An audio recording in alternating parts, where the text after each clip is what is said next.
The air tasted like burnt oil and adrenaline, a metallic tang that never left the high-altitude fighter cockpit. It was March 1944, and the air war over the German Reich was less a dogfight and more a systematic attrition. The men in the aluminum sky knew the odds better than the generals on the ground. A mission this deep, escorting the staggered boxes of B-17 Flying Fortresses toward the industrial heartland, carried a survival rate that statistical analysis rendered a death sentence for Major Arthur S. Art Fiedler, sitting lead in his P-51 Mustang. The Buckeye. The suffocating reality was simply a geometry problem waiting to be solved. Art was no celebrated newspaper ace. He was a methodical, steady pilot who approached combat less like a fearless warrior and more like a man solving a complex equation with limited resources. He hailed from the quiet, flat farmlands of Ohio, and that quiet demeanor often led to him being fundamentally underestimated. A fact the seasoned veterans of the Luftwaffe's JG-26 were about to discover. The silence of the high-altitude cockpit, broken only by the measured hum of the powerful Packard Merlin engine, was suddenly ripped apart. "Bandits, high 11 o'clock, they're burning for us." The call came from his wingman, Lieutenant William Bill Hansen. It was the chilling report that turned the mundane escort duty into a matter of survival. Art's hand immediately tightened on the throttle quadrant. He flipped the gun's safety catch. He scanned the sky and saw them. Not green recruits, not stragglers. These were the men of the Abbeville boys, the elite of JG-26, fighters who had perfected the high-speed, high-altitude ambush. They appeared as two distinct formations of Messerschmitt Bf-109s diving with predatory speed, appearing to fall out of the thin blue haze above. He focused on the nearest four-ship element. Leading them was an unmistakable profile. A Bf-109 with a yellow nose, a mark that denoted an experte, an ace with dozens of kills, possibly one of the most dangerous men in the entire theater. "They're ignoring the heavies." Art's voice was calm, almost conversational, overriding the static in the radio. "They want the escorts. They want us."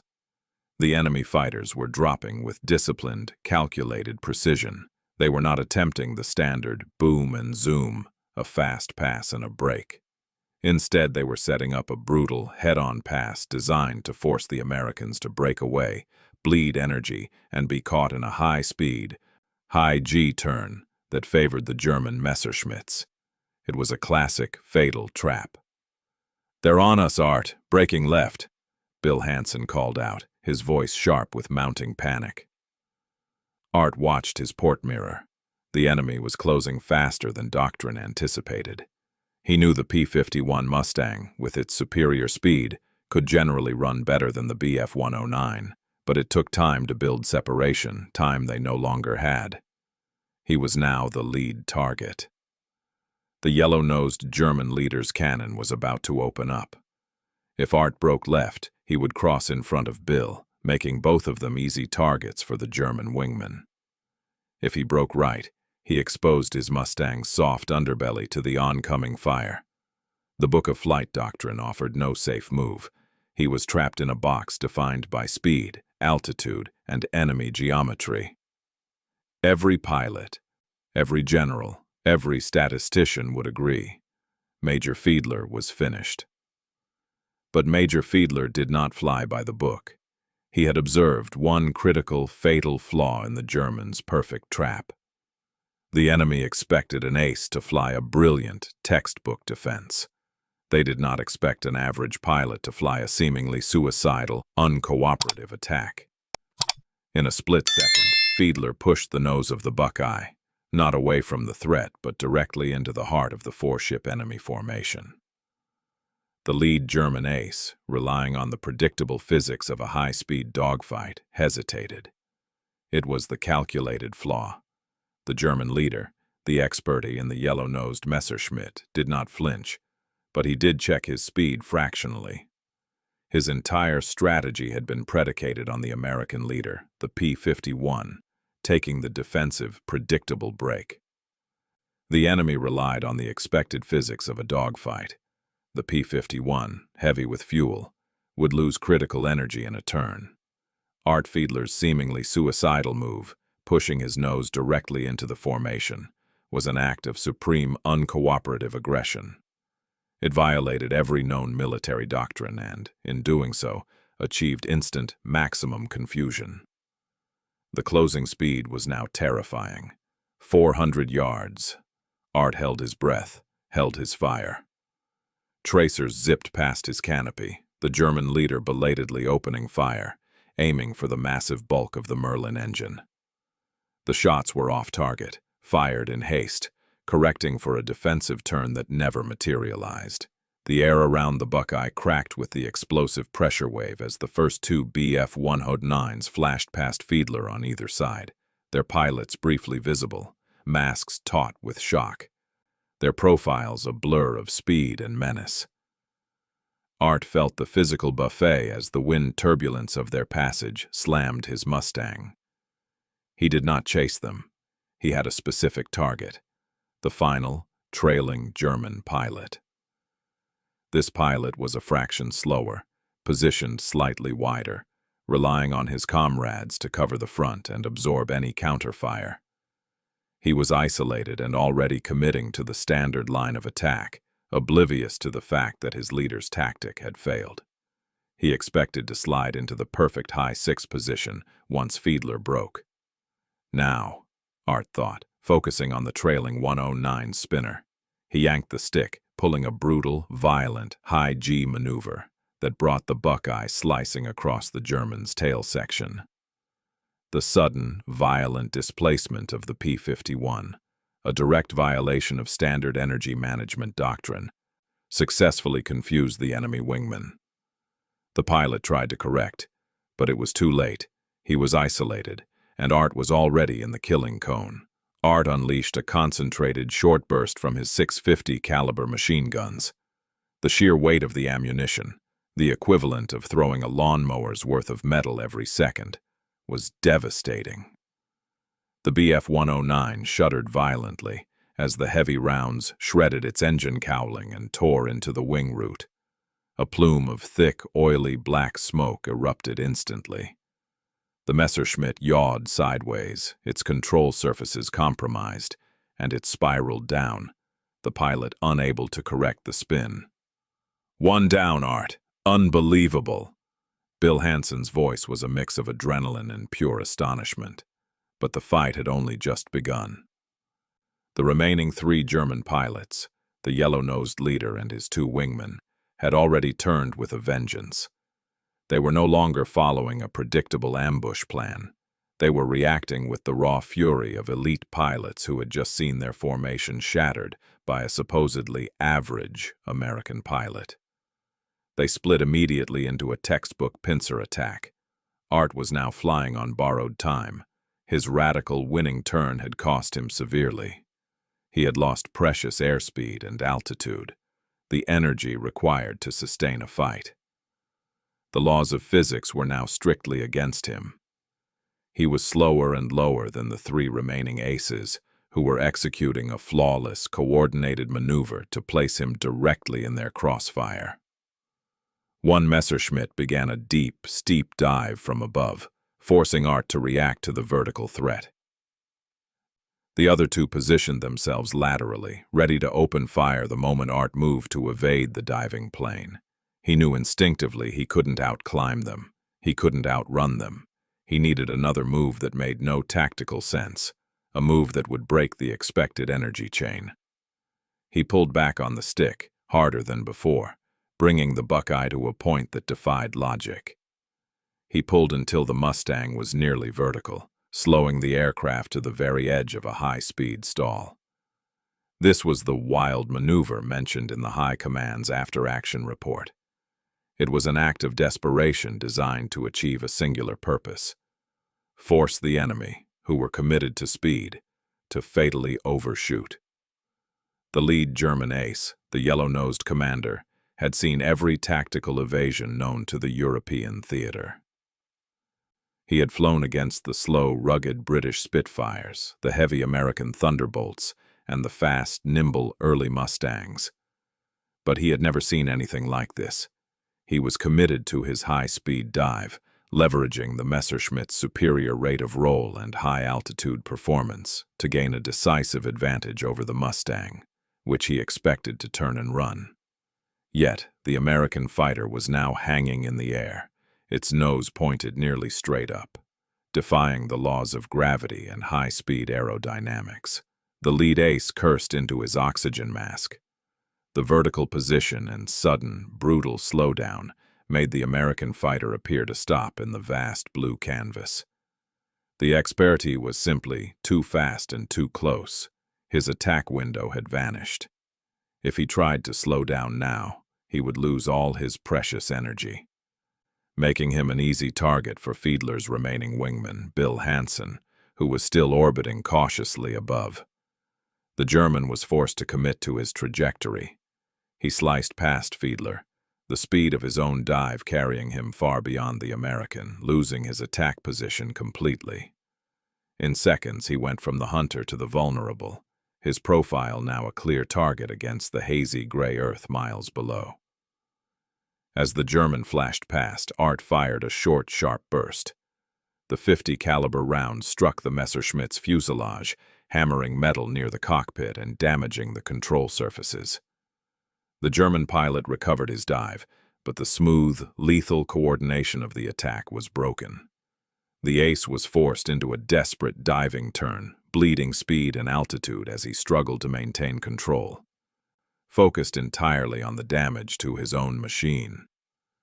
The success of Fiedler's vertical stall was not just in forcing the leader to overshoot, it was in the sheer psychological and physical disorientation it inflicted on the entire German formation. They were operating on the principle of predictable physics, a principle that Fiedler had just proven negotiable. However, the maneuver exacted a terrible cost on Fiedler himself. Pulling the heavy P-51 into that near-vertical attitude had scrubbed off nearly all his airspeed. He was now operating perilously close to the G-limit and on the edge of a compressibility stall. His speed was dangerously low, and his aircraft was momentarily vulnerable, a floating target waiting for the remaining two German aces to converge. His Mustang shuddered violently, protesting the high G stress and the lack of lift. The world blurred momentarily as the gravitational force pressed him deep into his seat. The two trailing Messerschmitts, seeing their commander forced into an evasive dive and the American leader hanging almost motionless in the sky, read the situation exactly as Fiedler intended. They assumed the kill was easy. They saw a crippled, stalling Mustang, dead in the water, and ready for the final execution. They rushed in, trying to cut him off and ensure the kill before the yellow-nosed ace could rejoin. Their formation tightened, moving in for a synchronized, lethal crossfire. They were confident, relying on the speed and energy they still possessed. Art waited. He had less than 3 seconds before they were on him, the twin muzzles of their 20mm cannons ready to unleash hell. He had gambled his life on the fact that the Germans' arrogance and their adherence to high-speed doctrine would blind them to the obvious danger of overcommitment. The German fighter pilots, the best in the world, focused on the expected defense, forgot the simple, devastating power of drag. As the two Bf-109s closed the distance, nearing the point of no return, the point where their speed and dive angle meant they could not adjust to any sudden loss of speed, Fiedler executed the critical final phase of his maneuver. He suddenly extended his flaps to their full deployment and deployed his air brake. The instantaneous shift in aerodynamic drag was catastrophic to the German pursuit. Flaps designed to increase lift for landing instantly acted as massive spoilers at high speed, creating a wall of air resistance. This shift in momentum, while seemingly simple, was a masterstroke of applied flight dynamics. Military pilots referred to the move as an instantaneous speed brake. Fiedler, the practical man from Ohio, simply called it just leaning on the air. The two pursuing Messerschmitts, locked into their high-speed approach and utterly reliant on Fiedler's predictable trajectory, flashed past on either side of the Buckeye. The drag shift caused the Germans to overshoot instantaneously. The hunters were now, impossibly, the hunted. Art Fiedler, the average pilot from a quiet corner of Ohio, was no longer trapped. He had traded speed for position, sacrificing the safety of high energy for the tactical advantage of supreme confusion. In moments, he had reversed the entire equation of the dogfight.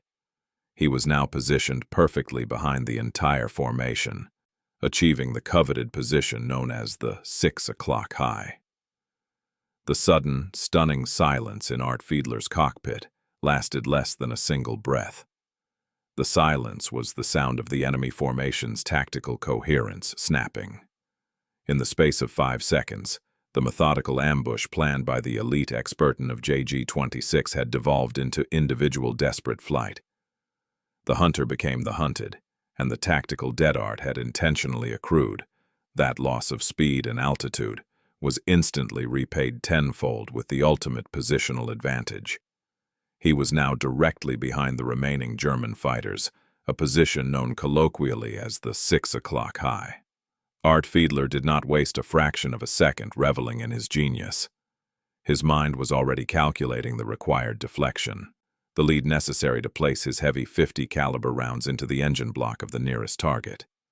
He used his superior K-14 gun sight, an American advantage that provided a gyroscopic solution to deflection shooting to lock onto the nearest Messerschmitt. This was the moment where methodical practice triumphed over panicked aggression. The nearest target was one of the two pilots who had just overshot. This pilot was still focused on regaining control and energy, banking sharply to the left, likely intending to execute a tight turn to rejoin his leader or escape. The move was standard, predictable, and therefore fatal. Art poured the throttle forward, the powerful Merlin engine responding instantly, turning his positional advantage into a lethal speed differential. The P-51, suddenly unburdened by the high G-turn, surged forward, closing the final few hundred yards. He held the trigger down for a long, continuous burst. The noise of the 6 machine guns firing simultaneously was a deafening, rhythmic crackle that momentarily obscured the engine noise. A stream of tracers arced gracefully through the air, converging precisely on the Messerschmitt's engine cowling. The effect was instantaneous and horrifying.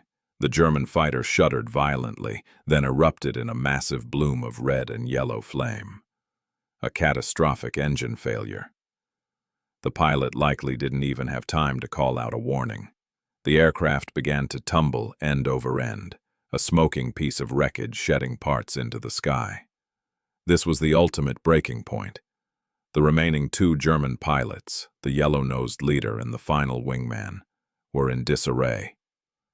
They had witnessed 2 colleagues downed by a single American pilot who had flown in a way that defied every rule they had learned since flight school. They were now fighting fear, not tactics. The yellow-nosed ace, the expert, abandoned the coordinated attack instantly. He banked hard and began a deep, high-speed descent back toward German territory, choosing survival over vengeance. His mission, to break the escort and get to the B-17s, was now a complete failure. The final German wingman, seeing his leader disengage, hesitated for a critical moment. He attempted a tight defensive spiral, trying to break the contact. Art, however, was still in the 6 o'clock high position, and the superior maneuverability of the Mustang at this mid-altitude range allowed him to stick to the German's tail like a shadow. Art focused his attack. He fired another burst. He wasn't aiming for the engine this time. He was aiming for the wings and tail, trying to cripple the control surfaces and force the pilot to bail out. Rounds slammed into the rudder and horizontal stabilizer. The Messerschmitt yawed violently, its pilot fighting the stick, struggling to keep the aircraft controllable. The German was clearly severely damaged, trailing a thin, persistent stream of white vapor, likely fuel or coolant. The pilot's best chance was a high-speed descent, attempting to outrun the Mustang back to the safety of home airfields. The two remaining aircraft plummeted toward the earth, the P-51 in close pursuit, locked in a brutal race against altitude. Within the space of under 3 minutes of actual combat, Art Fiedler, the small-town pilot, had shattered an elite four-ship element. The immediate threat to the B-17 formation was neutralized. His adrenaline still pumping, Art tightened his hand on the trigger, lining up the third final kill on the damaged, fleeing wingman. This was the chance for the triple kill, the kind of legendary score that instantly turned an average pilot into a celebrated ace. The tension is overwhelming, isn't it? Art is now surrounded, flying on borrowed time, but the outcome of this entire bomber mission rests on this second. WWII War Notes brings you these incredible stories, and honestly, it's heartbreaking when less than 10% of you who watch actually subscribe. Don't leave us hanging. If you found this moment gripping, subscribe now and prove these stories matter. He was within 300 yards, the perfect distance for a guaranteed destruction shot. He was about to press the trigger. Then, a flash of movement. It wasn't one of the original 4 Messerschmitts he had just engaged. It was a 5th Bf-109, appearing with terrifying speed and stealth, cutting across the sky from the blinding glare of the sun. This plane's profile was different. Its nose wasn't yellow. It was painted entirely black. This black livery was the mark of a specialized element, a reconnaissance unit, a high-altitude defense fighter, or perhaps an observer. This plane had been watching the entire fight, staying outside the furious melee, observing every move Fiedler made, measuring his genius and his cost. Before Fiedler could react, before his hand could squeeze the trigger on the fleeing wingman, the black-nosed Messerschmitt fired. The burst was long, sustained, and accurate, but it wasn't aimed at Major Fiedler's P-51. It was aimed directly at the severely damaged smoking aircraft that Fiedler was chasing. The burst ripped into the already crippled fuselage of the German wingman. The aircraft disintegrated instantly, erupting into a fireball before vanishing into the cloud layer below. The black-nosed pilot had just shot down his own ace. Fiedler pulled away, stunned. The decision was cold, ruthless, and tactically brilliant. Downing their own pilot to prevent capture, to prevent the Allied forces from questioning him, and to prevent the intelligence loss. As Fiedler watched the remnants of the smoke trail dissipate, the black-nosed Messerschmitt made one final move. It didn't engage Fiedler, it didn't flee. It dipped its wings once, a gesture that was either a taunt, a solemn salute to a worthy opponent, or an ominous warning. Then, it turned and vanished back toward the sun, disappearing into the vastness of the Reich's defenses. Art Fiedler had won the fight, but he had lost his final kill, and in doing so, encountered a mystery far more unsettling than any dogfight. The bomber mission was saved. Fiedler pulled his Mustang back up to altitude, his heart still hammering against his ribs, his mind reeling from the speed of the engagement and the chilling appearance of the 5th Messerschmitt. Who was the pilot of that black machine, and what secret did they protect that was worth killing their own man to keep? The question hung in the cold, thin air, heavier than the weight of his machine gun ammunition. The engine of the Buckeye settled back into its rhythmic, purposeful hum as Art Fiedler rejoined the B-17 formation. The air battle was over. The silence, now profound, broken only by the crackle of static and the grateful voices of the bomber crews. Mustang leader, this is B-17 Command. We have visual on 4 smoke trails. Repeat, 4 smoke trails. Did you just clear the entire formation? Art took a deep breath, letting the tension drain slowly from his shoulders. Affirmative, Command. 2 confirmed kills. 1 forced down. The 4th, self-sacrificed. He kept the transmission concise, the phrase self-sacrificed anodyne, masking the chilling ruthlessness of the black-nosed ace. His wingman, Bill Hansen, pulled alongside, shaking his head visibly in the cockpit, giving an emphatic thumbs-up sign that needed no translation. Art. That was insanity, Bill transmitted, his voice still vibrating with adrenaline. That vertical stall, man. Every instructor who ever taught us doctrine just had a stroke. Art smiled faintly, a brief, tight expression. It worked, Bill. Sometimes. The rule book is the only thing the enemy is counting on. The immediate aftermath was as significant as the fight itself. The surviving bomber crews, grateful to have crossed the most dangerous segment of their route unmolested, gave corroborating testimony. They described the chaos, the way the 4 Messerschmitts, initially a picture of disciplined menace, suddenly broke into a disjointed, confused scramble. The reports filtering back to 8th Air Force Command were difficult to reconcile. 4 of the Escorten, pilots of an elite wing known for their flawless coordination, had been destroyed or forced down by a single P-51 leader, a pilot with a solid, but not spectacular, record. The enemy's strength lay in exploiting the systemic flaw of the Allied fighters, the expectation that an escort would prioritize speed and turning radius over outright position. Art Fiedler's unique contribution wasn't his marksmanship. It was his calculation. He was a pilot who flew like a watchmaker, seeing time and geometry differently. He understood that the German aces' tactics, while brilliant, relied entirely on the assumption of their opponent's adherence to standard defense procedures. By flying a seemingly suicidal, uncooperative attack, followed by the vertical stall, a controlled, momentary abandonment of energy, Art had introduced variables the Escorten were simply not trained to handle. His maneuver was immediately studied. It was the core action that Act 2 centered on, the single, unconventional move that broke the rule and redefined the combat engagement. But the true strategic impact, the long-term legacy of this engagement, rested with the final aircraft, the black-nosed Messerschmitt.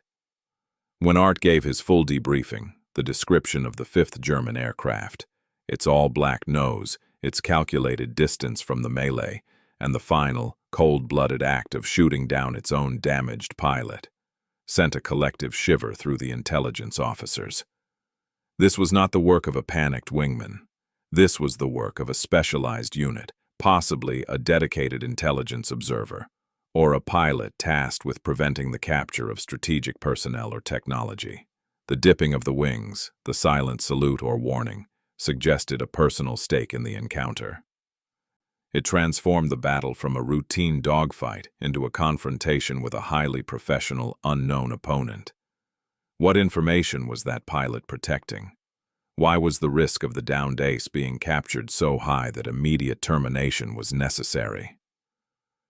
This act of self-sacrifice by the German was not martyrdom. It was ruthless damage control. It elevated the incident beyond a simple victory for Fiedler and into a Cold War-style mystery. Art Fiedler's actions changed the system. Within weeks, his unorthodox calculated flaw and the subsequent vertical slow roll began to be integrated cautiously into advanced fighter tactics training. The American command realized that predictability was a vulnerability, and Fiedler's method, forcing the enemy to overcommit by flying outside the predicted boundaries, was a path to victory against superior pilots. The systemic flaw, the weakness the enemy exploits, was now being systematically addressed, all thanks to the non-ace who saw the equation differently. The testimony was clear. Art Fiedler didn't just win a fight, he changed the way the entire war was fought in the skies that day. He showed that courage without logic is noise, and logic without courage is just theory. He brought both. The greatest question, however, remained: the identity of the Black Ace. The immediate relief Art Fiedler felt as he guided the Buckeye back toward friendly airspace was overshadowed by the unnerving coldness of the final encounter. His mind, usually so methodical and focused on mechanical problem-solving, was preoccupied with the pilot of the black-nosed Messerschmitt. This was the pivotal difference between a tactical victory and a strategic mystery. Art had successfully countered 4 of the best pilots the Luftwaffe had to offer, shattering their formation using unconventional courage.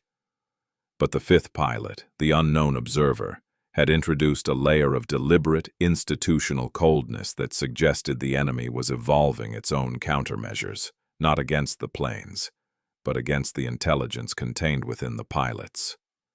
The moment Art Fiedler landed and gave his full testimony, the war in the skies began to change. His actions, initially met with skepticism by career instructors who believed in the rigid adherence to doctrine, soon became the subject of intense, high-priority study. The very fact that an uncelebrated pilot had broken a formation of expert and demanded attention. The debriefing focused intently on 2 specific points. 1. The calculated flaw. The decision to fly into the enemy formation rather than turn away. This maneuver was renamed the Fiedler Gambit in unofficial fighter pilot circles. It was the realization that high-speed, predictable defenses were, in fact, the greatest vulnerability against an overconfident enemy. The new directive was simple. When trapped, attack the geometry of the trap, not the aircraft. 2. The vertical slow roll, stall. This move, using sudden drag increase, flaps, and air brakes at high speed to force an instantaneous overshoot, offered an escape route when energy was completely depleted. It went against the fundamental teaching that airspeed was life, but Fiedler had proven that position was sometimes more valuable than speed. Intelligence reports soon confirmed the effectiveness of the change. Intercepted German transmissions showed a sharp rise in pilot confusion and frustration when engaged by P-51s, who suddenly seemed to defy the rules of physics. The German aces had spent years perfecting tactics based on predictable American reactions, and Fiedler's non-cooperation instantly rendered those tactics obsolete. This single fight provided a massive psychological edge to the Allied escort pilots, giving them a counter-tactic that could be used against even the most seasoned opponents. The system, the rules of engagement, was changed forever, simply because one man from Ohio saw the problem differently. However, the real puzzle, the one that persisted long after Fiedler was hailed as a quiet hero, was the identity and purpose of the black-nosed ace. The intelligence staff at the 354th Fighter Group and the 8th Air Force were unnerved by the ruthlessness. The pilot of the Black Messerschmitt, codenamed Blackbird in the internal reports, was clearly acting under specific orders. It was a cold, pragmatic act of self-preservation of state secrets. What did the downed German wingman know that was worth his life? Possibility 1 was simply technology. The Luftwaffe was known to be developing radical jet technology, the Me-262, and revolutionary rocket-powered interceptors. Perhaps the downed pilot carried sensitive schematics or had first-hand knowledge of a secret base. Possibility 2 was political or operational. The Blackbird could have been protecting the identity of the yellow-nosed ace, the Experte, whose capture would be a huge propaganda and intelligence coup for the Allies. Possibility 3, the most intriguing, was that the Blackbird himself was part of a highly specialized unit, a high-altitude photographic reconnaissance or anti-reconnaissance unit, tasked not with engaging in dogfights but with silently observing and reporting Allied behavior and tactics back to a secret center of command. The dipping of the wings, that strange momentary pause, was not a taunt to Art Fiedler, but a final, recorded observation of the Americans' reaction to the self-termination. For Art Fiedler, the experience became his quiet obsession. The victory was satisfying, but the encounter with the Black Ace left a lingering sense that he had only scratched the surface of a deeper, darker game being played in the cold upper atmosphere. He had won the tactical battle, but he had entered a strategic war against an unknown enemy that fought not with honor, but with cold, calculated necessity.